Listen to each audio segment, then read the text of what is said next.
First reading, 2 Kings chapter 24 verse 8 to 17. Jehoiakim was 18 years old when he came to the throne, and he reigned for 3 months in Jerusalem. His mother's name was Nehushta, daughter of Elnathan of Jerusalem. He did what is displeasing to Yahweh, just as his father had done. At that time the troops of Nebuchadnezzar king of Babylon advanced on Jerusalem, and the city was besieged. Nebuchadnezzar king of Babylon advanced on the city, and his generals laid siege to it.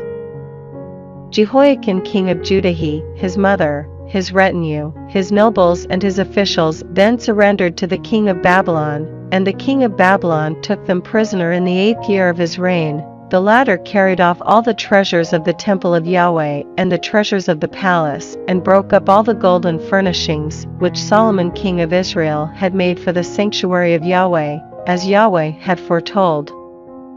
He carried all Jerusalem off into exile, all the nobles and all the notables. 10,000 of these were exiled, with all the blacksmiths and metalworkers. Only the poorest people in the country were left behind.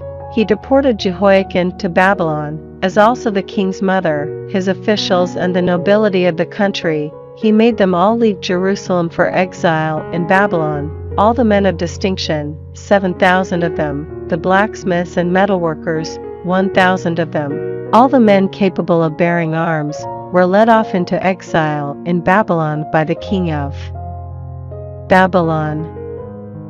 The king of Babylon deposed Jehoiakim in favor of his paternal uncle Mattaniah, whose name he changed to Zedekiah.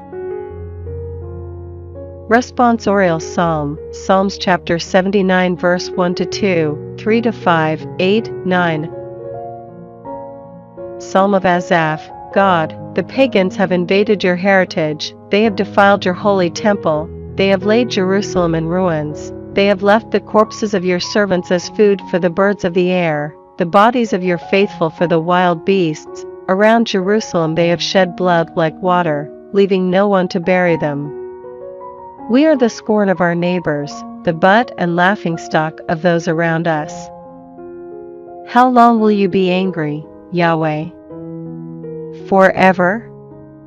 Is your jealousy to go on smoldering like a fire? Do not count against us the guilt of former generations. In your tenderness come quickly to meet us, for we are utterly weakened. Help us, God our Savior, for the glory of your name. Yahweh, wipe away our sins, rescue us for the sake of your name.